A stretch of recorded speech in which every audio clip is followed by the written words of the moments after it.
absolutely love a tweedy nep. What can I say?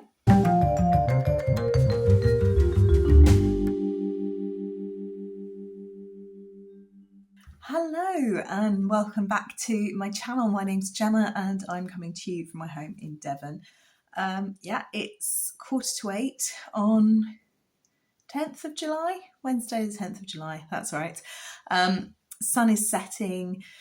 As much as I absolutely hate to say it, the evenings are starting to draw in a little. We are well beyond the solstice now, and yeah, it feels like those late evenings haven't lasted very long at all. But never mind, it's my favourite time of day, the evening. There's this beautiful glow in the garden, which I can see behind you out of my window, and I have taken a couple of pictures, so I'll probably put them at the top of the episode, so hopefully you see what I mean. Yeah, and I'm back.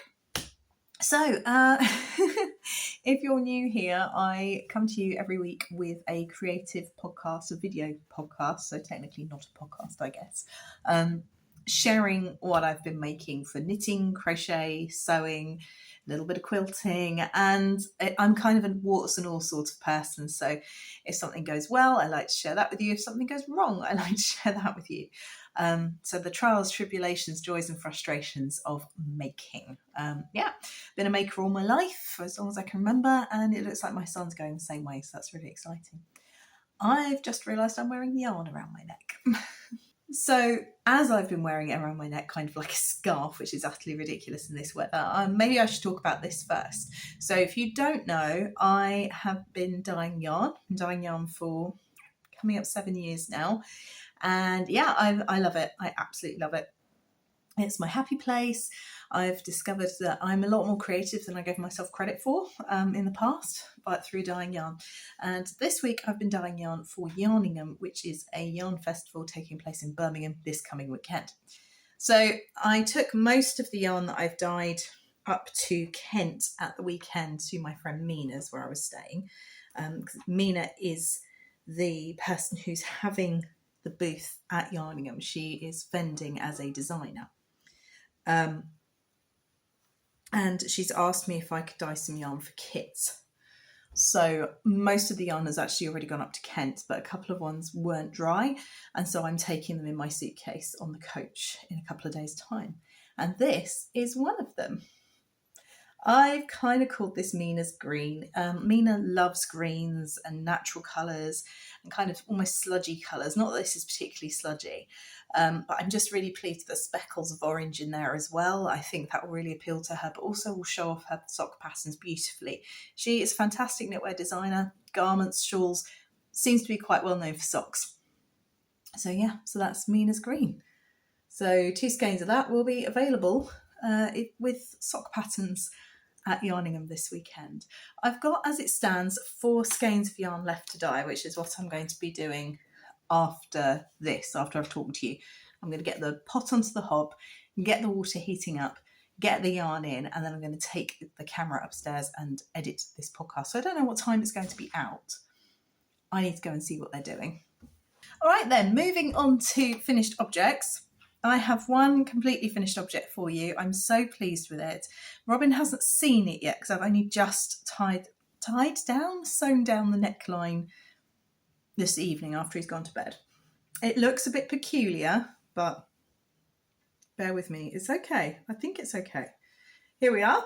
The finished peanut vest is here. It is done. It is bound off. I absolutely love the yarn. It's 100% acrylic. I don't often use acrylic. I'd never have a problem with it. I used it quite a lot in the past, but for the past few years, I've been more kind of exposed to natural fibres, more in the presence of them. They've been more readily available to me. However, I am absolutely giddy with how beautiful the colour distribution is in this yarn. It's called Stonewashed DK by James C. Brett. I just love it. I think the yarn speaks for itself. It's so smart. I think it's just gorgeous. It looks a bit peculiar. If you look at the kind of body, it looks almost a bit bulbous. And I think that's because I had too many stitches on the body. I said that to you, didn't I, a couple of weeks ago? Somehow I'd cast on 10 stitches too many, had to finagle it when I got to the neck. So yeah, it's a bit interesting. Let's put it that way. It's a bit interesting. Armholes, I think they're going to be okay. It just looks. I think the thing for me is I'm so used to knitting vests for babies, and the body to armhole ratio is almost 1 to 1, if not 0.75 to 1, if that makes sense. Whereas when you start knitting vests for kind of longer bodies, as my toddler is, this is the 2 to 4 size, the armholes suddenly look quite small compared to the rest of the body. But actually, if I look at the armholes, I think, well, they're quite big compared to his arms. So I don't know. I think it'll be okay. I'll try it on him. I won't be able to share a picture with you this evening because he's in bed. I'm editing the podcast now. With any luck, I'll show it to him tomorrow, and me or his daddy will get some nice pictures of him wearing it, and I can share them with you and put them on my Ravelry. So there we are. There's the peanut vest. So if you've not been here before, this is the peanut vest by Tin Can Knits. It is not the first one he's had. It's the first one I have ever knit. It's a bottom up in the round vest. Double knitting weight, goes from newborn to age 2 to 4. And I cast it on the 8th of June. And to my delight, I've discovered I finished it on the 8th of July. I put finished on the 8th of July, even though I hadn't woven in the ends, but I still call that finished. That's okay. That's okay. I'm here to enable you that. So there we are. Really, really happy with that. The neck hole looks a bit small, but again, the proportion of his head to his arms, they're getting more in proportion now. And I used the long tail cast on, so it's nice and stretchy. So fingers crossed it goes over his head comfortably. But there we are, peanut vest. Okay, on to works in progress. Now, I'd really hoped this would be a finished object for today, but unfortunately it wasn't to be, because despite spending a weekend with a yarny friend, I did barely any knitting. I'll tell you a little bit more about that in a moment. But here we are. Here is the 0 to 6 month size, which needs a good blocking, of the peanut. What's this called? It's not peanut. It's the Flax. It's the Flax, and I've done it so many times. This is the Flax worsted weight. There's a 4-ply, and it turns out there's also a DK weight now as well. I've done the 0 to 6 month size. These needles. Sorry. Oh, that looks sinister. Okay, let's not do that. I'll just hold them. I'm going to stab a jumper through the heart. That was very, very. That was quite sinister. Anyway. I've knit the 0 to 6 month size. I'm using West Yorkshire Spinners Colourlab Aran, which was a yarn I was very, very excited to try because I bought it for the shop that I was running, but I never actually got to see it in real life because I'd moved before it arrived. But there we are. Look at those tweedy neps. I absolutely love a tweedy nep. What can I say? So there we are. It's beautiful. I've done the garter stitch down the side. The body looks really tiny. The sleeves are really tiny, but I've done it all to measurement. And I've got, you can see, about 3 inches of sleeve left to go.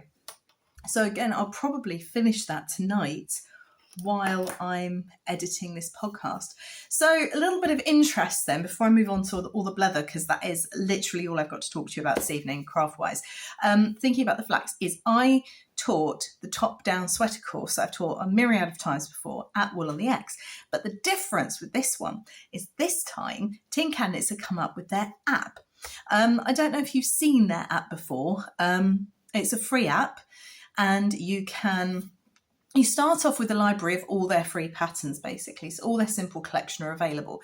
And what it does is it allows you to kind of, on a really basic level, as explaining it incredibly simply, it only gives you your pattern.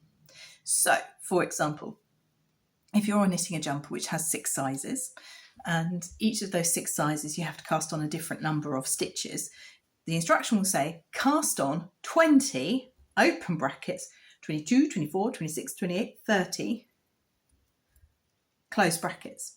So you've got all 6 sets of instructions in one line, and you have to keep track of what you're doing. Now, I'm quite an analog girl, so that really doesn't bother me. I'm fine with a highlighter. I'm also incredibly lazy and like to stitch myself up. So 9 times out of 10, I go, I'll be fine, I'll remember, and then come back to the project 6 months later and not have a foggiest idea where I was, what I was doing, what size I was doing, if I used the right needles, nothing. So ostensibly, this is really good for me. With something like the Flax, they've brought in different lengths. So there's a cropped length and a long length. There's a short sleeve length and a long sleeve length. There's also an optional short row shaping where you do the neckline at the end, or you can just do it straight and plain as it is. So it allows you to filter through all of those options and choose what works for you. The only thing that is presented to you on your personal screen is your pattern, the size you are doing, which is really cool. Not sure you can print it from your phone, which would be amazing if you could. If you could just print the instructions for your size, that would be great. I also haven't found a way of marking off which row I was on or how far I'd got. I'm not sure if there is a way of doing it in the app. I haven't faffed around with it too much. I've just done the very basics to work through it.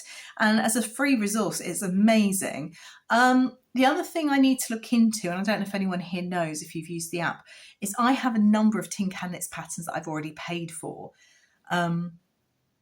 I can't find a way of accessing them on the app without paying for them again. And Tin Can Knits patterns are not cheap. I mean, deservedly so. You've got newborn to 6XL for most of them. But for example, I think the Peanut Vest was £8. And I wanted to have that on the app. And when I looked at the app, all I could do was pay for it and download it again. I cannot justify that, as amazing as it would be. So I was just opening the PDF on my phone. So there we are. And it got me thinking a little bit. There was a bit of discussion about, is it necessary to bring technology into everything? Is it better to actually come away from your screens and not look at your screens and be scrolling? And absolutely, I did find that when I picked up my phone to flick onto the app for the first time, first of all, I get to the app via Instagram and Facebook.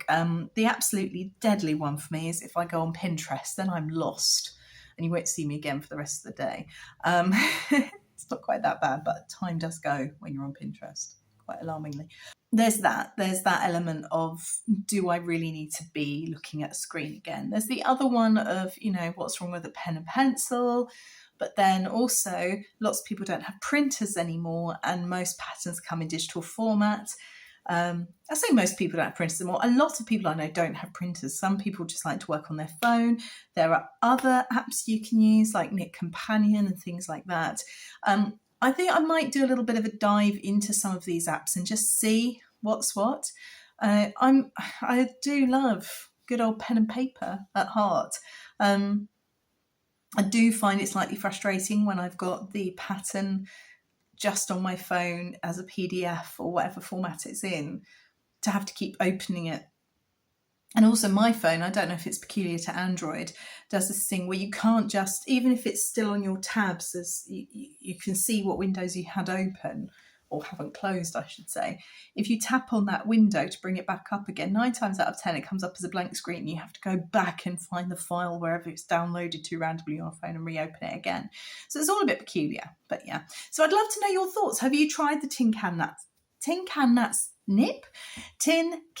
Knits app? What did you think of it?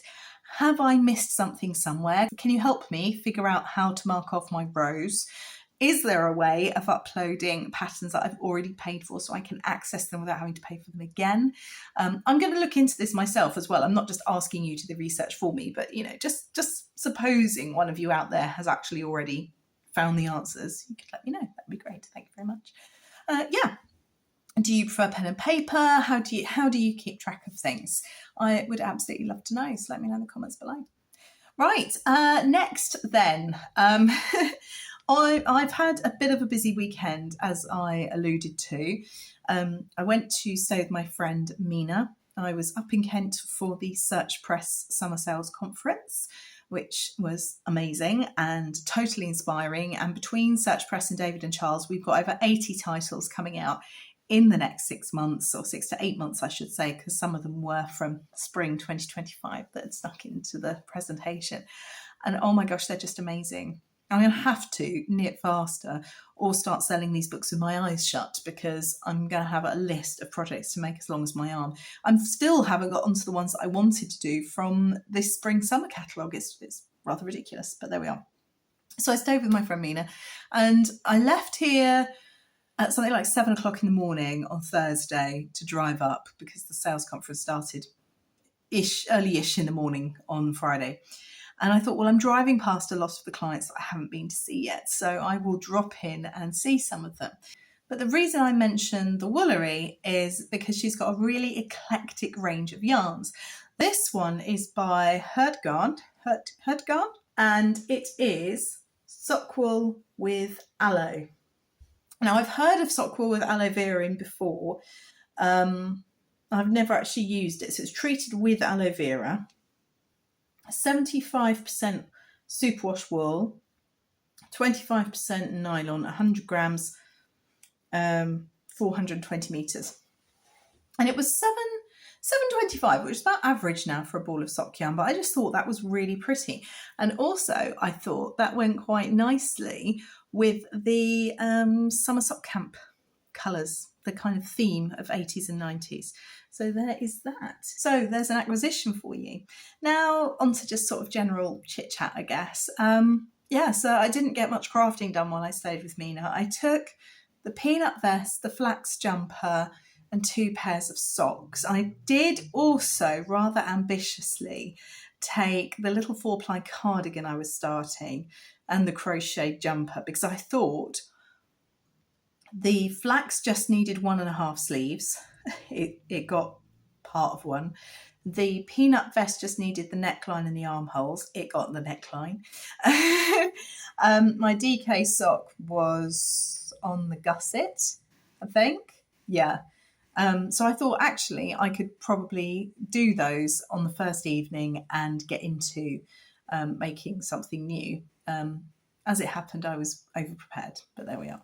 So all in all, I didn't really do much making for the whole weekend. I was making memories. And on the Saturday night as well, when Layla had gone to bed, Mina has got really into her jigsaw puzzles. And and she'd started one.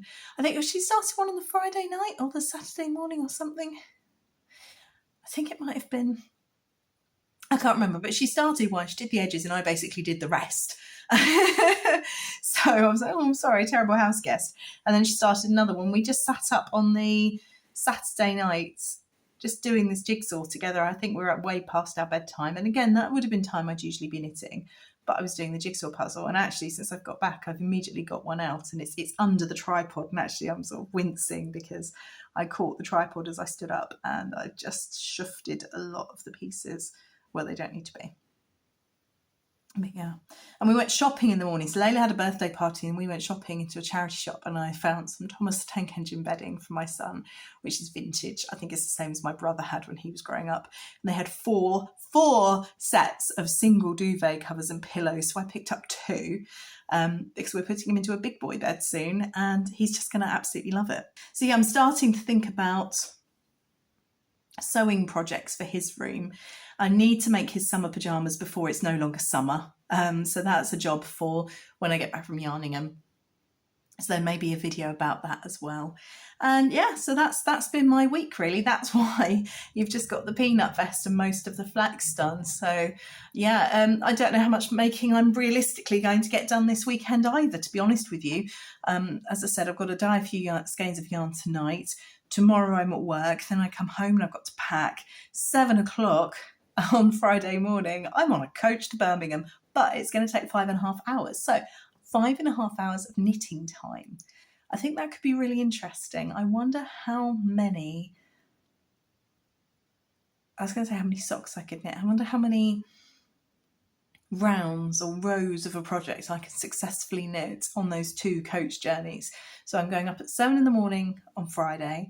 So 6.5 hour, 5.5 hour, or 6, I don't know. It's somewhere in the region of between 5 and 6.5 hour coach journey officially, and this is not including traffic. then setting up for the show, and then in the evening meeting up with a friend, and also there's another friend who's staying with us for the weekend, and we're going to have a knit evening on the Saturday, but I'm probably going to be really tired, so I don't know how long I'll stay awake. Same Saturday night, I'll have, obviously Saturday I'm helping Mina with her booth at the festival, and then Sunday festival, but then I'm getting the coach home, which is again another 7 hours, 6 hours. I think my coach is at 6 and I get in at midnight. So there's lots and lots of potential. I just don't know how much actual making I'm going to get done. So I don't know if you want to place your metaphorical bets below. Let me know what you think. Will I have a jam-packed episode for you next week? Will I be sat here looking a little bit dazed, confused, very tired, in dire need of coffee with half a sock? Possibly not even the flax finished. Let me know. Have a fantastic weekend. If you are coming to Yarningham, do come and say hello. I'd absolutely love to meet you. And yeah, I will see you in the next video. Take care. Bye.